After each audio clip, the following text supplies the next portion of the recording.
Merci Kinshasa, merci partout dans le monde. Bozolanda Congo Promo partout. Que Congo Promo est allé promouvoir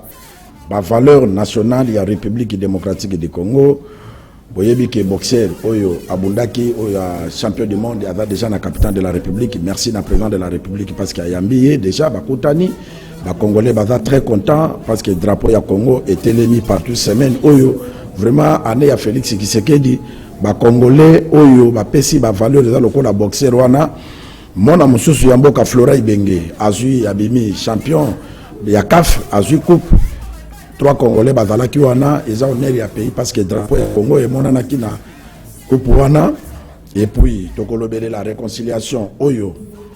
Grand Katanga sanganaki pour na ko réfléchir pour na bonne marche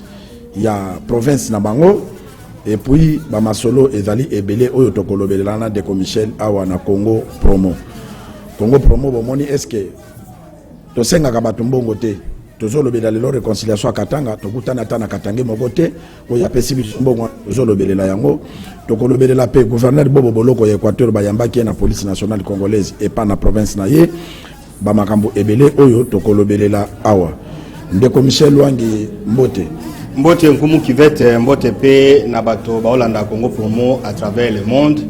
Congo Promo eza institution, Congo Promo toza ba journaliste indépendant, toloba makambo ndenge ezali, ndenge mibeko tindi, ndenge ba loi etindi, ndenge pe population alingi. C'est ce qui fait que force na biso ya Congo Promo. C'est vrai que moi bato ebele bazomona ndenge nini on dirait soki ndeni non biso dosala ke pa ya mutute, biso doza pona vérité, toza société civile, toloba makambo ndenge ezali. Soki oza na likambo ya yo ya kolobela yo, oye na Congo Promo togi toloba. Soki keno makambo itali ya mboka tolobi soki ndeni donc biso dozana tozo continuer ligne éditoriale na biso ya kozala na au milieu du village ya kozala intègre ya kozala impartial. Alors ba influence ba menace ba nini wana et ko décourager biso te to continuer kosala musala na biso o d'ailleurs ba téléspectateurs rebelle bazo apprécier par rapport à tozo aborder actualité et yo moko tu koloba l'essentiel émission à l'autre tozo lobela réconciliation ba Katanga. Ça fait depuis une semaine bazo réfléchir comment Katanga ko sala. Donc ce sont des questions que tu peux aborder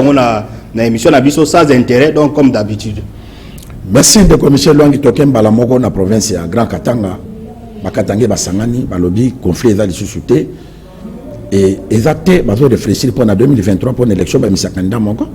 En tout cas, c'est une très bonne question. Otuni mutuna malamu mutuna wana ezali negi ya suka. Donc avant ya kokoma kuna donc to bandanano. Initiative outi pas ya évêque ya Katanga ya Lubumbashi, Monseigneur Fulgence Muteba. Initiative outi pas na net évêque ya Kinshasa, net évêque ya Mbandaka Bikoro, net évêque ya Kikwiti, évêque ya Lubumbashi wana bige non. Bana Katanga boya to réfléchir. Étant que serviteur de Dieu. Étant que serviteur de Dieu pour la réconciliation ya ba Katanga. Et puis yemo quand même au départ à lobby raconte waneza pour na kwa affirmer leadership ya Katanga na Congo. Donc ba la kisageno ba Katanga baza non seulement réconcilier mais ba sangana. Alors c'est ce qui a fait que raconte généralement na ba raconte à bongo ba mamba gouvernement ba kendate. Au moins les gars ah soki mutu moka bengi boy tout ça mais na raconte au ministre sport akenegi ministre tous les ministres presque oya Katanga au bala gouvernement oyo bazali na Lubumbashi ils ont passé presque une semaine clôture ya ba travaux salama le dimanche lobby le samedi match à football et betama et tout ça. Donc ba Katanga ba ndeko biso Katanga ils sont en train de réfléchir parce qu'ils ont vu non seulement réconciliation entre bango bana mboka mais ba mona que pouvoir et bango et ba Katanga ils étaient forts tout ça mais apparemment baza ils sont na pouvoir politique et la constitution n'interdit pas aux gens de réfléchir qu'est-ce que nous pouvons récupérer pour le nani pouvoir politiquement. Ça fait partie ya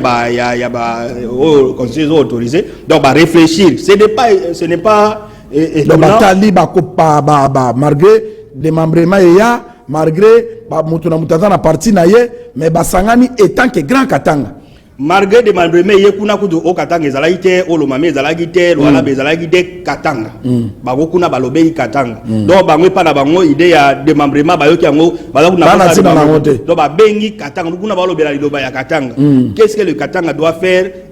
pour na akoma makasi na mamikolo koya. Donc c'est ce qu'ils ont réfléchi sur le plan économique sur le plan politique et pour na kozonga na mutuna nayo ce n'est pas exclu que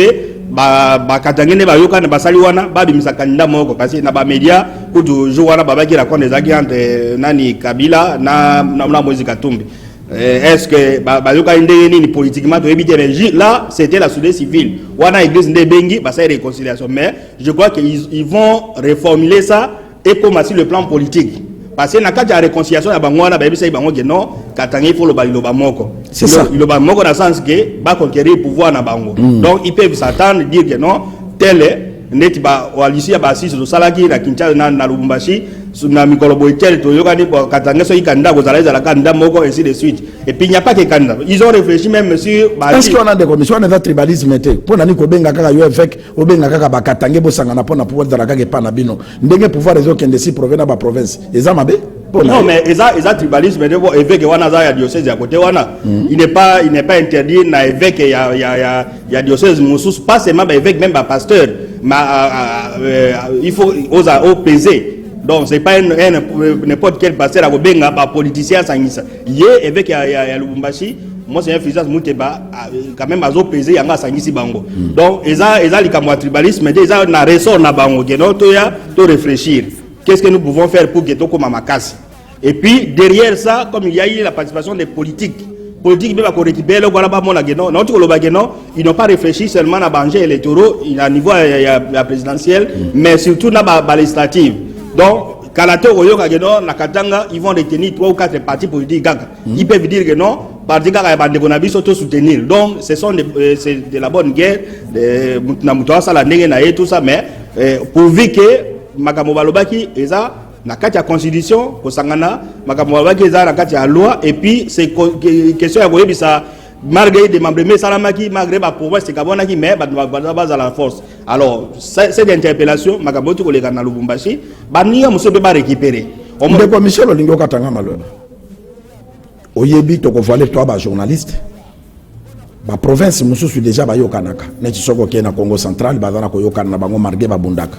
Ok, na grabandondo ba yokana kana bango mais province yo na yokana te to vale azeza grand quartier ezali kaka muso ko le kana te yo zonga chapa yo zonga Sidu Bangi yo zonga Mongala yo zonga Équateur yo zonga bo mu colonie ni grand quartier pe ba ko sangana ba notable na bango ba sangani ba réfléchir pour na lobby Équateur parce que katanga ba yokani na katanga bazana ba leader politique ebele to vale face Kasai lelo ba na pouvoir na bango lelo nani Congo central, boto ke une élection. Au moment où Sangani, Bouba sale élection, Moutoumaka Gomana va gérer dans la province. Équateur, vous n'avez même pas de leader politique, il y a ma casse.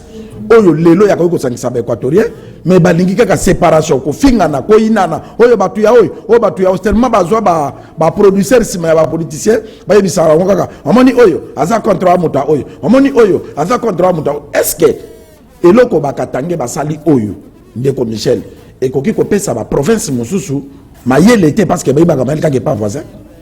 et autour de mutuna malamu to gelo na Congo central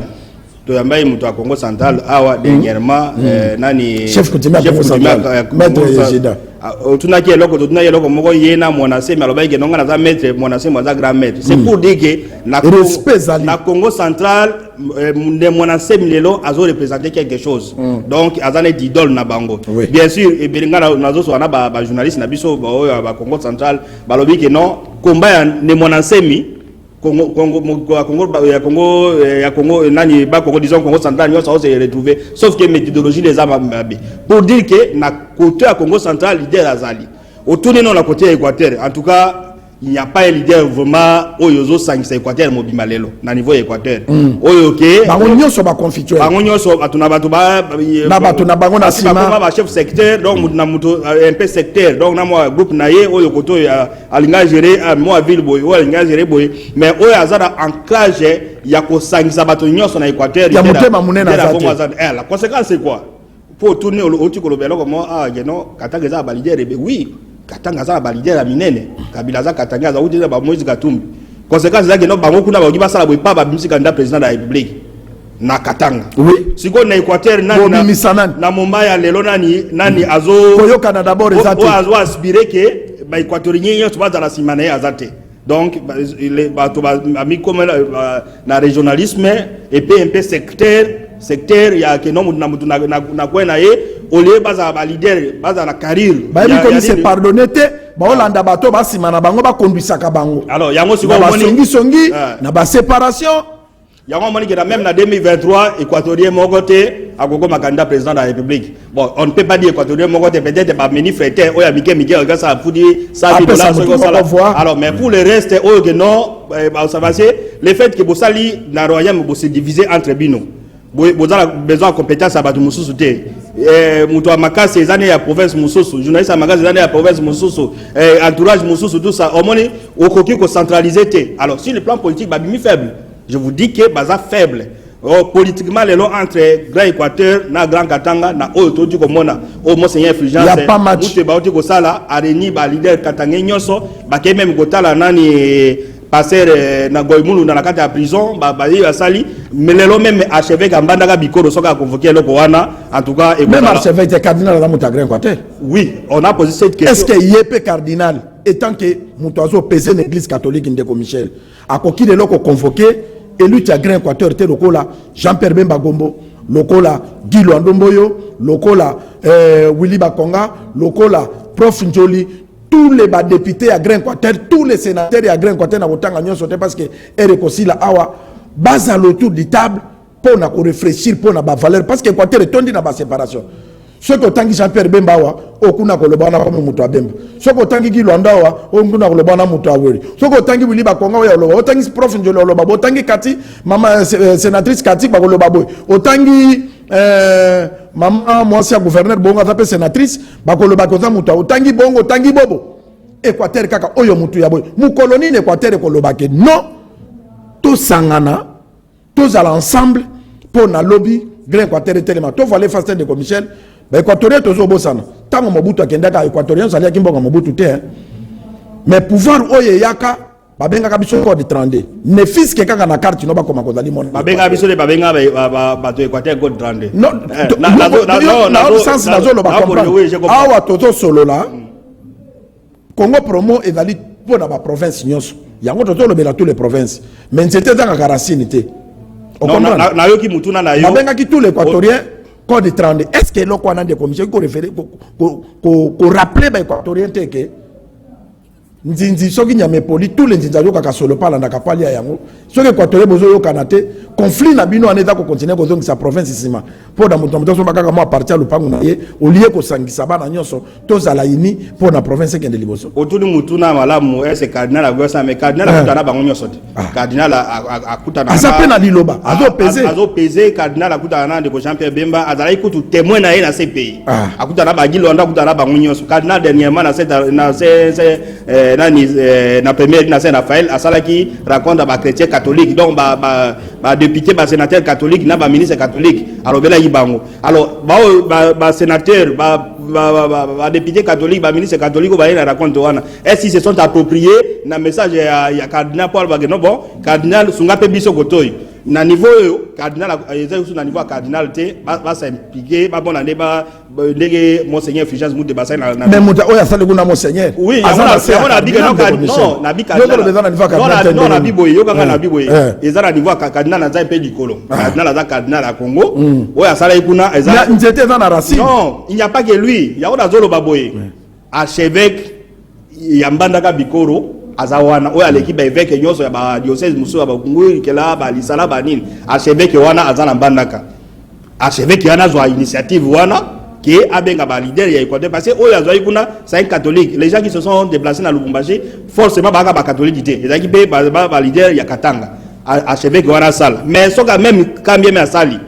au komona que les gens vont poser des questions qui est derrière toi monseigneur on a yebi fait za mutu mnda yake ko gombe ke ngana ko genete la résultat za nini résultat il n'y a pas un leader ou la carrière national ko yoka nezana Équateur tena mutu solo bike bakoya te parce que bango balona ko kabona non c'est-à-dire que baye baloni na ba futilité il y a ba règlement de compte au soga journaliste ou le biboye il fait za ba boye sali un homme politique a réfléchi à niveau anatie un homme politique a sakande oui ba na kozwa nini pa ya mutu na po aider ko avancer ngai. Alors, c'est ce qui fait que, bango politiquement, même dans le cadre du gouvernement, imaginez, Premier ministre Azaki Ilukamba, Katanga Zokende, va remplacer Premier ministre Audi na Lubumbashi, na Katanga. Président de l'Assemblée nationale, Azaki Awa, Mabunda. Mais pourquoi poste on est dans la province équatoriale? Équatorial comme Mutabo équatorial. Non, c'est-à-dire même si Aboy Azo PZT, c'est-à-dire Bamoni Bazo PZT, ils sont devenus comme des accompagnateurs. Oui. Balidier Équateur, Bazawana accompagnateur. On a dit que non, même si l'élection a démis, les Katangais auront des candidats. Na Katanga ba oda candidat mais l'Équateur candidat ko zalate. Alors mon asso na tie candidature boye Félix Tshisekedi ko combattre ngai na kolongwa boye na ko sala boye tout ça pourquoi parce que lui-même s'est auto-fragilisé a mis les mbisa yemoko pourquoi azana soutien te so ka ke boye azapo na équipe ni boye azai su na loko moko te alors yango siko moni que non ils sont devenus faibles. Alors mais en attendant évêque wana a convoqué bango basa même un forum il y a pas de réconciliation mais il y a développement beaucoup ça la ni pour que province nabino espace oyo et que dépasser maintenant là décentralisation 2015 et bandi ko limo muke bato ba komi ko sala sikoyo ba komota ba grands ensemble Katanga grands ensemble Katanga nani Équateur grands ensemble Bandundu donc ba biloko wana ba province oyo ya 26 wana e bandi ko limo expérience ngwana ça mena Katanga mais pour nani nous risquerons en 2023 ils auront les Katanga auront plusieurs candidats, un ou deux candidats présidents de la République, peut-être le Mogo, espace à Bandundu, et vous avez candidat président de la République, Kassai, ou Azawana Saïd Kassai,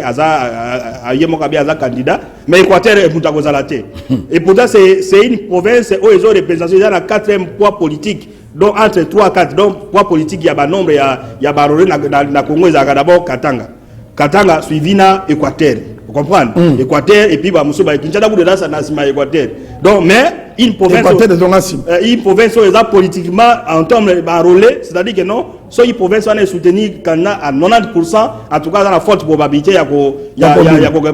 mais bino moko pourquoi parce que Bokeh na Babylone ba division bon on a Babylone mike oh so ka sali bo intérêt dans les années mais leader national à ce niveau anaté. Donc conseil d'Europe ça bango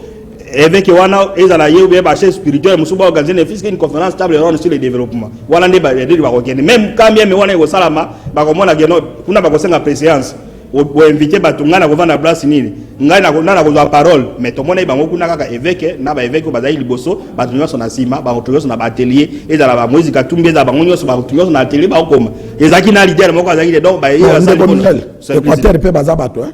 to bande ko lela bana ba parti te medele ko grand Équateur komi ba parti politique ezo bi mebele est-ce que peut-être le kola ba sali ba parti politique s'occuper biso awa parce que ba pandi sango biso to dapo na ko critiquer pour na ko finga te mais dapo na ko pesa ba prise de solution nini okoki ko pesa et lutte ya grand Équateur parce que la province est une division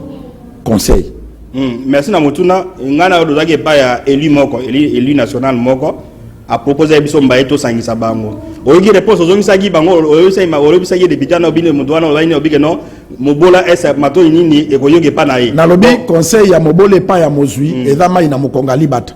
c'est mieux ye eliwana lokola ya za na mbongo aza pe na personnalité c'est mieux ya convoquer abenga bato na sangisa bango pour l'intérêt ya développement ya province. C'est pour te dire que nous avons une certaine responsabilité. C'est pas pour rien que ceux qui Congo promet les gars. Ah, Congo promet. Ils suivent même les petits détails. Ceux qui ont le binet de autant heureusement autant il va leader. Ceux qui sont leader, ça aurait été un problème. Attendez, c'est cadeau. Moi, attendez, yote pas mutuna yote. Donc à niveau ana. Et puis il faut pas y baka que biso ndenge tozalia o eza télévision. Na kanisto solo la ki neli wana na salon na ye. Je lui avais dit tous les ministres ya Grand Équateur au babima. Mutumoka pesa Michel Luangina nkomo ki feti musala zate. Mutumoka sombela Michel Mutoko bien nkomo ki feti azate. Vous êtes nos frères. To travaillaka na bolingo to linga kabino. To za mutu ya mutu te. To kotanga bandeko na biso babimi ba ministre awate po o eza télévision mais bango moko bayebi. Soki to tangi kombo ya Michel Luangina TV eza po abengi biso lobi na vana musala bo esalelanga to za ba journaliste to ko sala yango. Mais to za mutu ya mutu te. Parce que mutu moka pesa biso musala zate yo bominjo ko pesinga ite bongo lobina zela likako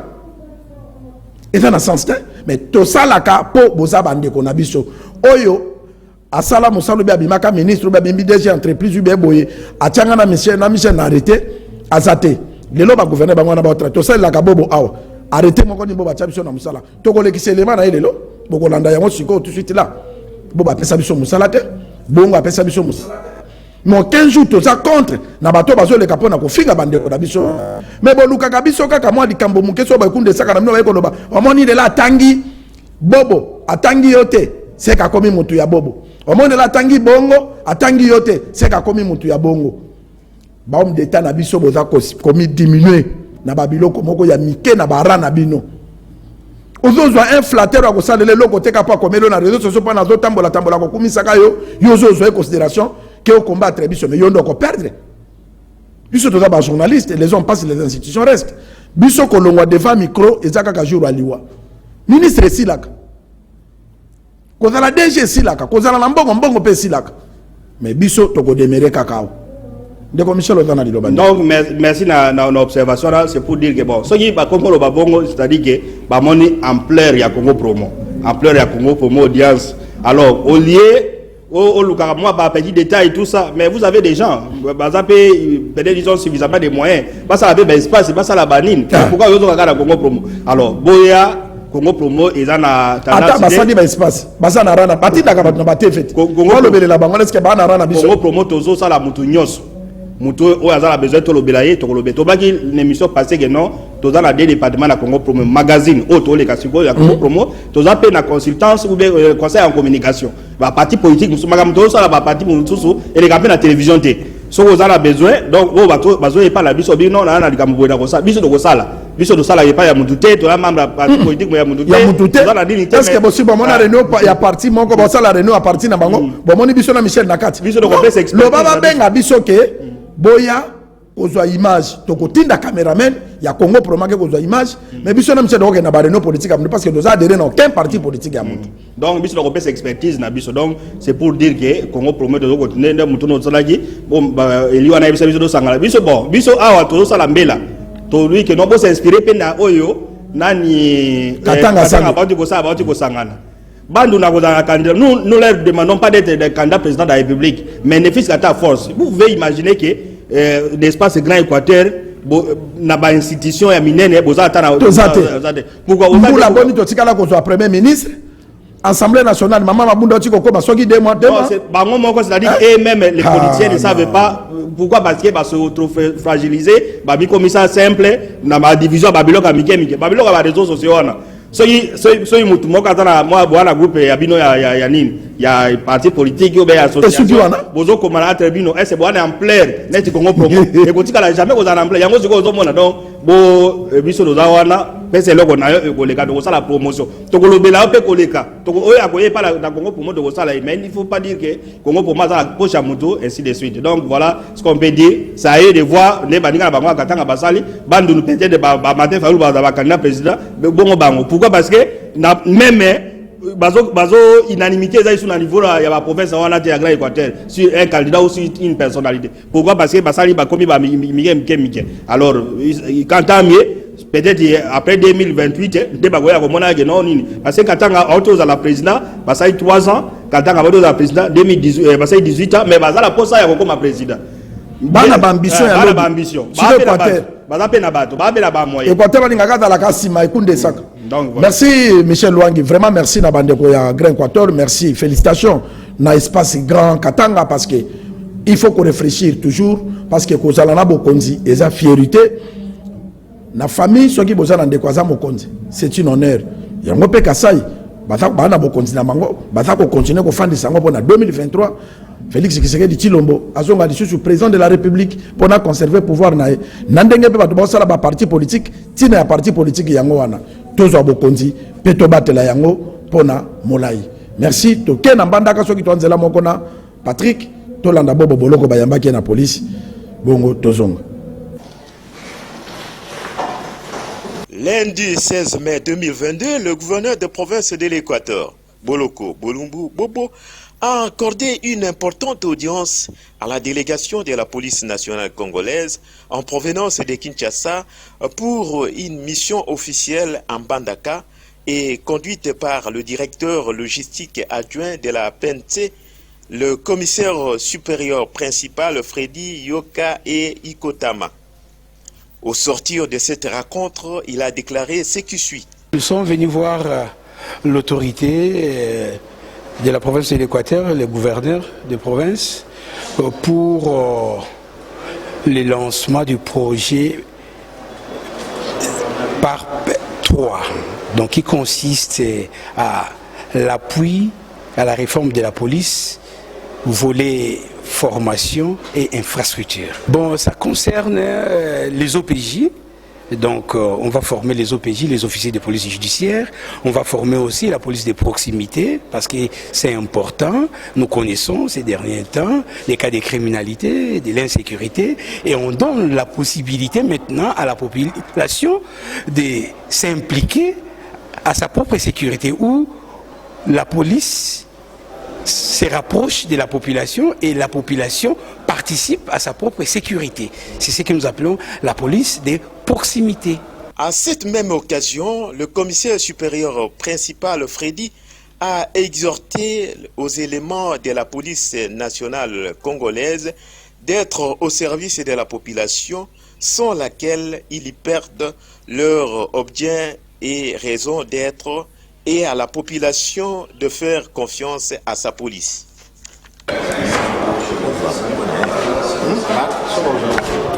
Merci, Ndeko Michel, Tomoni, gouverneur Bobo Boloko, Bakonza police, Bautaki Kinshasa, Bakeko PC, Basibilité, tant que numéro 1 à province, il y a Équateur. Impressionnant. Oui, mais c'est pour dire que le gouverneur est en train de travailler, continue à travailler. Et là, il y a routine, il y a Moussala gouverneur à chaque jour. Malgré que la guerre des alliés, l'accusation, Kofinga, Gosala, mais il est en train de travailler. Donc, la police a quitté la comme on a eu. Province, ils ont continué à Équateur, ils ont continué à travailler. Misal les Salama et tout ça. Et puis, Congo promo peut-être dans les jours à venir, tu peux prévoir, peut-être comme ils sont dans Bandaga, tu as l'accession sur le salaire. Donc, venez à Zosala. Mais il faut, le combat politique, il est permanent. Chaque jour, au salaire bien, combattre. Chaque jour, même aux Sala, surtout aux Sala, donc il faut combien Gozala. Alors pour que combien Zala, ils ont tiré dans l'église, que non, ils ont une bataille à gauche, tiré à droite, la politique est à la bonne côté. Politique, ils ont course, il faut réagir à l'action. Alors, le gouverneur est concerné. Au lieu parce que chaque fois qu'il y a une accusation, ils ont compte. Et quand il y a un matoi, et quand il y a un matoi, bon, bah, ça la terre, bon, bah, ça la politique, tout ça, mais moi, alors, tu conseilles un peu, il y a Équateur, on a battu un événement à Congo promo comme d'habitude. Mais c'est vrai que le gouverneur continue à travailler et puis, Missa, on les hommes. Merci, Ndeko Michel, félicitations pour Bobolo, on continue à travailler. Patrick, ils sont contents de la Mogona comme qui fait. Élément Oyo, avant de commenter, Botala Yango, bêta qui journaliste dans la province à Tuapa. Dans le service, il y a l'État. Sokin de Kwaloba qui sokini ni ba bêtier bozomo nenga la na mabele. Tokei bongo tozonga. Oui, parce que je sais que depuis là que non, bateau depuis la salle il passe torture ma casse. Moi j'ai fait les autres. Moi il faut le faire. Patrick. Oui, parce que je sais que depuis là que non, bateau depuis la salle il passe torture ma casse. Moi j'ai fait les autres. Moi il faut le faire. Patrick. Merci Ndeko Michel. Beta journaliste boye na service à l'État, est-ce que c'est normal? Ce que journaliste a beaucoup mobeko. Ils ont une station bakenda kufunda journaliste que ko beta yebo lokola bakuluna na ba service à l'État pe ba komi ko sala makambo lokola batu ya balabala. Merci comme qui fait dans le Congo promo de sala oyo, toza na pour la population, toza pour la autorité. Donc tout ça la émission pour un bon côté. Si tel était le cas, to lingado va inviter à plein ainsi de suite. Babilo connaît oyo, ba médias belé ba kuiba la gisako de vraiment la perte de temps. Depuis la Canal Plus. Donc perte de temps. Donc pour dire que Congo promo azo sala pour la promotion ba valeur, to respecter ba konzamboka, to respecter mibeko société lugere sala ya ko to sala nini. Action autour comme on a ndeko na biso confrère na biso journaliste kombo na e Matela ko zo prénom na e à couvrir activité, voilà, batine kombo na e kombo na Samuel Matela. Samuel Matela a ça l'émission. Quand il est dans l'émission boye babi que non a fuite à dissertation ebimi même quand la léo dissertation de salam à travers la République ba mon émission na bango babi que non dissertation ezo ebimi ba sujet d'autant molane ba fuite wana ba moni ba fuite tout ça babi que non ceux qui dissertation de bimaki et la service moko à l'état ndé ko garder ba item ndé bimsi ba fuite ba sale loko wana ba sale loko journaliste ça sali constant a sali pe constant babi que non a monique augmentation à frais ya participation et à dissertation abi mais comment année passée zalaki nase et matibo ndé ni ba sali tribune na bango après bato a service wana ba kangi ba beti confrère na biso Matela Samuel Matela ndenge bazola bisa ba image wana donc avant notre parce que tous qui paient officiel il y a tu as pas mal à répondre alors biloko il y a quoi infliger journaliste pour la peste information boyer et ça na tina mon côté dire que nani ba item fouille de salami est-ce que wana vraiment forcément il faut pas kanga mutu ba bete ba fimbo ba la laisser na mabele pour na fouille de vous nini okoko ça là à la limite parce que biso a on a Congo promo tozo autorisé de tozo tina te que non ba tinda ba journaliste la justice non on peut même ba ki ba benga même responsable à média mais pourquoi vous avez dit ça pourquoi vous sentez la idée na rédaction na bino zande nini parce que même les de la Congo promo to ça la ke biso mbale mais nous prenons le temps et les masoge ezali to yebi ke notre kolobela boye yo pesi idée ngana pesi idée to boy idée oya oyo to zu idée oyo to sangisi nous prenons le temps parce que tozo les espace c'est ça conseil yebi ke non biso ba journaliste ba infraction na biso ezali ba imputation dommageable de dénonciation calomnieuse rébellion à l'autorité établie ba bloquer des délais alors biso na Congo promo nous prenons le temps et peut-être la rédaction la paysanne donc en tout cas quoi infliger nani journaliste boy il n'y a pas que ça na toi pas même na Kinshasa na mona concert moko ya télévision moko a filmer ne ba roulage ba ozo mbongo nde ba zoka la ba roulage ni ba ye ba kangi ba beti eza humilia tika journaliste ça la passer journaliste ça la o eza rébellion à l'autorité établie ou les dénonciation calomnieuse ko sala ka constat que to moni ba sujet à dissertation parce que quand les journalistes le disent c'est-à-dire qu'à moni peut-être déjà na machine na papier moko ya bien que non ba ça dissertation dans la place publique à dénoncer bon que ne ko infliger boy même si ezala ki mabe mais il y avait quand même un mécanisme ya ko sala mais merci de commissaire Lwangi na yoki au Congo promo eliaka tabalito de mon côté donc dès qu'il peut que na ba responsable de la province toujours qui ministre provincial mon secrétaire exécutif il y a pas porte-parole au gouvernement porte-parole au gouvernement tu vois pas Tolanda to benga qui na téléphone bolanda parce que monsieur Salaman direct Tolanda comme ça toujours Bonjour Michel, bonsoir. Bonsoir monsieur Michael Botouli, je rappelle que vous êtes ministre provincial de la Tchouapa, en charge de quoi s'il vous plaît? Écoutez, je suis le secrétaire exécutif, porte-parole du gouvernement et chargé des médias. Du gouvernement provincial de la Tchouapa. Voilà, c'est à ce titre que nous vous appelons par rapport aux images que nous avons vues sur les réseaux sociaux. Un journaliste de votre ressort a été humilié, tabassé dans l'exercice de ses fonctions sous prétexte qu'il aurait parlé de l'augmentation des frais de participation à la dissertation. Est-il possible qu'un journaliste soit traité de cette manière-là du fait d'avoir dit que le gouvernement provincial ou les autorités provinciales ont augmenté le frein de participation à la dissertation? Bon, cher ami, mon frère Michel Lwangi, vous parlez des réseaux sociaux. Je suis porte-parole du gouvernement provincial. L'État ne se gère pas dans les réseaux sociaux. Non, je parle des réseaux sociaux, c'est-à-dire nous avons vu des images d'un journaliste de la Tchouapa tabassé par les responsables de sécurité. Ce n'est pas réseaux sociaux, ce n'est pas des mensonges, c'est ce qui s'est passé réellement à Bouindé. Et c'est à ce titre que nous vous appelons pour avoir des informations précises. Ce que je peux vous dire par rapport à ce que vous avez suivi sur les réseaux sociaux, le fait par certaines allégations qui ont été dites au niveau des radios, de certaines radios ici à la Tchouapa, précisément dans la ville de Bouindé, certains prestataires des radios communautaires, si nous pouvons les appeler, les journalistes, appelons-les, mais permettez-moi que je dise que certains prestataires, ils ont diffusé une information selon laquelle le phénomène labo qui s'observe au niveau du déroulement des examens d'État qui serait à la base de ça, c'est le service de l'Agence nationale du renseignement. Et lorsqu'on met en cause un service public de l'État, de sur quoi l'Agence nationale du renseignement, c'est très grave sans preuve matérielle établie. Tout part de ça. J'ai suivi comme tout le monde au niveau de la radio, il y a eu ces faits-là. Lorsque ces messieurs-là, ou 3, 4 personnes, prestataires dans des radios communautaires, diffusent pour la consommation de l'opinion, au niveau de l'opinion, des allégations pareilles, qui mettent en cause un service de l'État, un service public de l'État,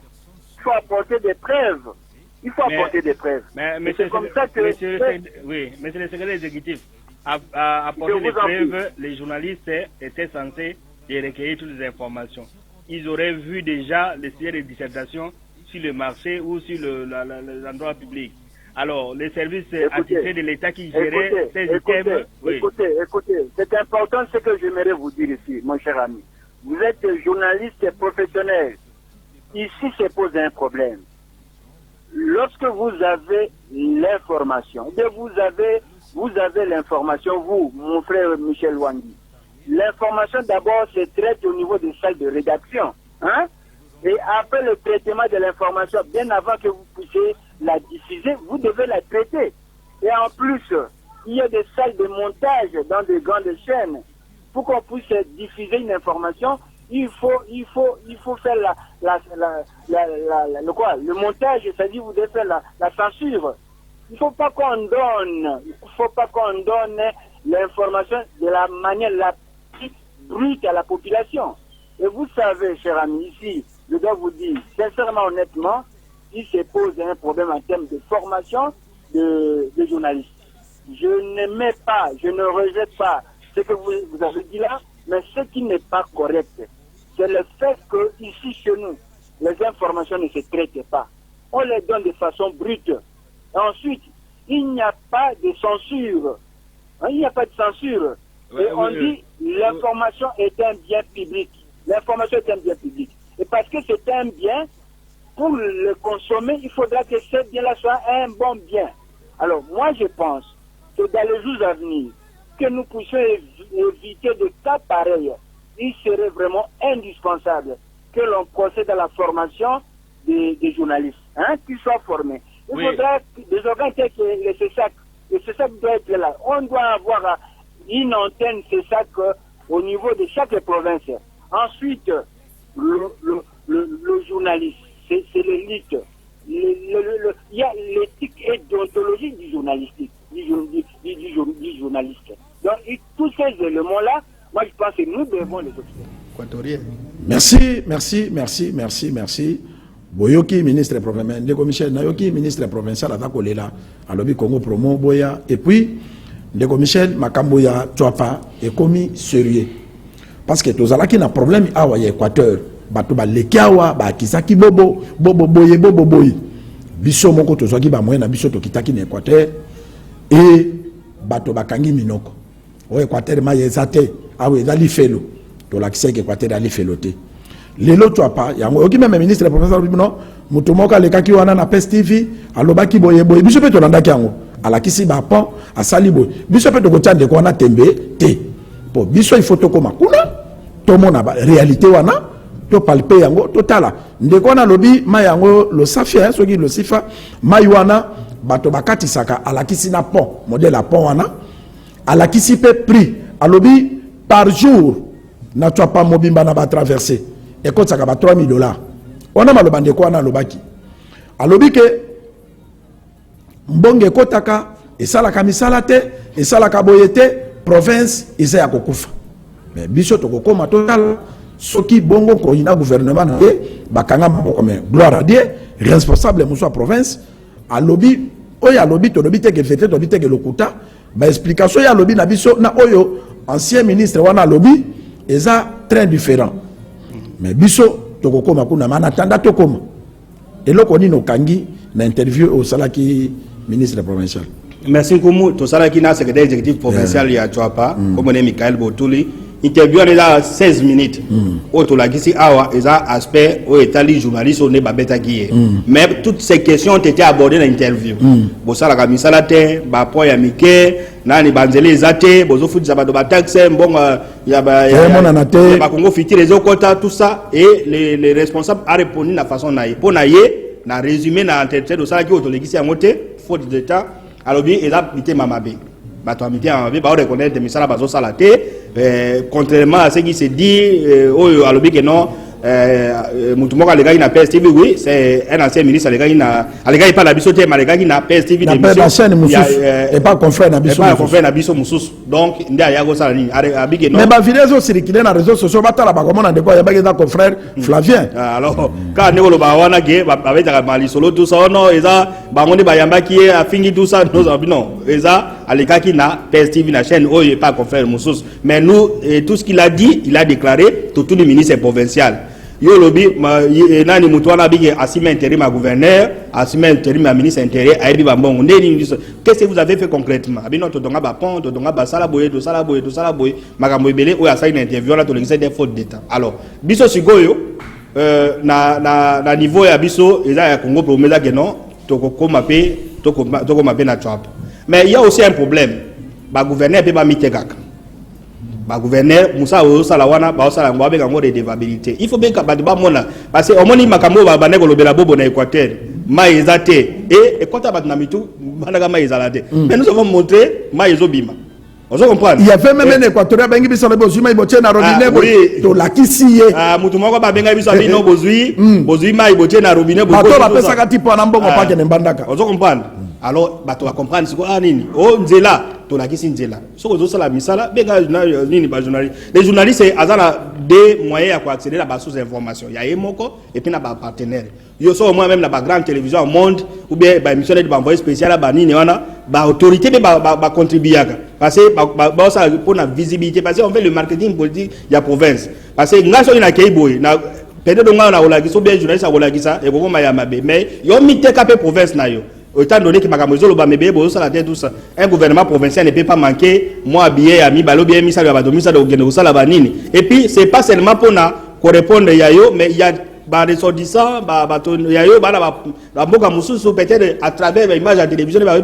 mboka na pour la ça ba mituga awa oye koma na trap ba mituga awa il y a quelqu'un qui nous a appelé na Las Vegas azamuto atwaba na Las Vegas a bien en tout cas na CB et pas la biso ba mituga ezalaga moi eloko ya muke na télévision mais il na Las Vegas en salle donc il faut quand même faire ça donc c'est vrai pour une interview de Sénat secrétaire exécutif non c'est une province pauvre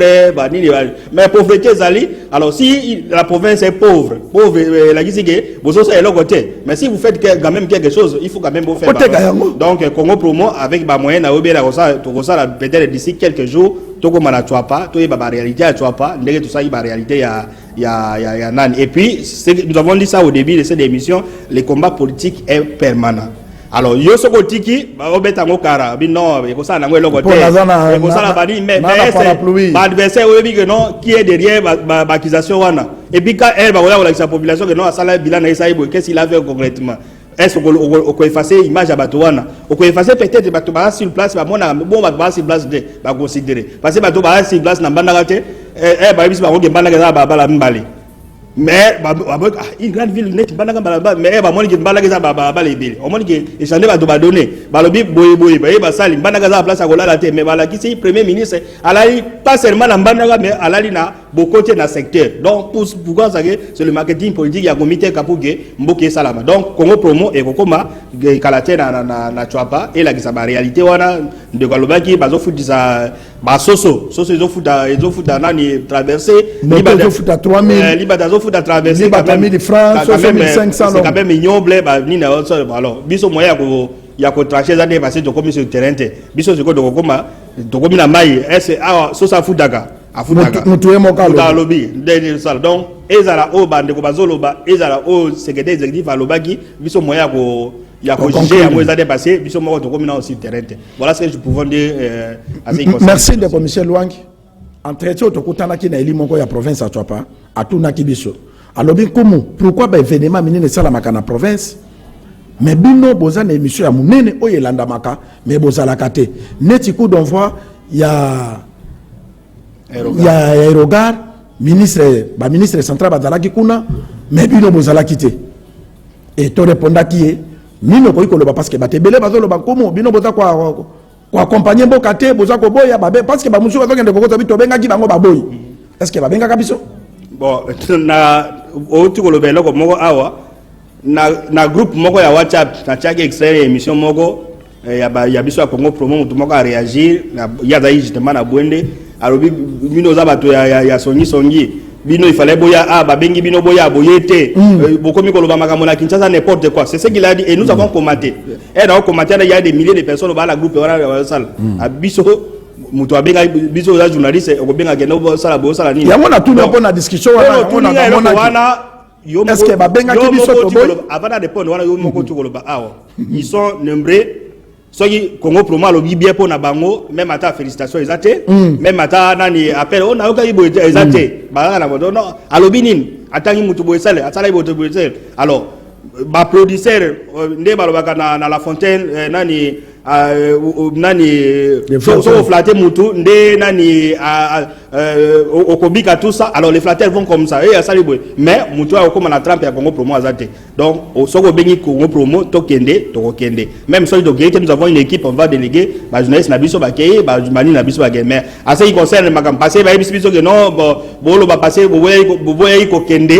yango bo komo lo ba que non marché wa des acquis attribué boye ko kende na benga biso téléphone na biso tout le monde presque a yebi yango donc biso doza ba journaliste musala biso doza ko faire information. Nous pouvons aller par propre moyen à biso ou alors ceux qui peuvent montrer c'est pas est-ce qu'un journaliste ou un responsable d'État il y a même pas journaliste pas gagner na journaliste mais le problème au côté na journaliste il y a journaliste et journaliste et puis je pense que les ça va impact les capés c'est quand même un grand événement ça la magi mais ça et ceux qui n'a pas réseaux sociaux Congo Promo PSTV c'est des millions et des millions de téléspectateurs ne balanda Congo Promo donc oya na Congo Promo to ko sala mais ce que bien Congo Promo ko le battre avant to kitande ko Michel na mukuse conseil ni nozo pesa na ba politicien na biso olia ko landaka Michel alobaki boy nkuma alobaki boy intel alobaki boy concrètement non parce que okoko même maman petit mo katambola kana biro na yo o même un événement pété kamité alors conseil na oloba to comme ce qu'on a to oloba na début émission que to comme na on traverse pression ba frontière il y a ba province de membres to comme ce qu'on a ba grands ensemble to comme na ba grands ensemble katanga ba sereni et comme katanga bandundu pende za boye ba se nani bandundu conflit entre Mozito na Fayulu et si là-bas comme appelé Makasi mais na Équateur toti koloba awa il n'y a pas un leader au niveau ya Équateur ya kosangisa bato alors balukata ba sala parce que so aux leader politique yo comme la babilo ka mike ba accusation te o ba sali boye ba salinga bo sala alors yo o mata bato ne ba o malisa yo so bato ba matisi yo même ba partenaire politique no ba mona ke o ya za Makasi o ya za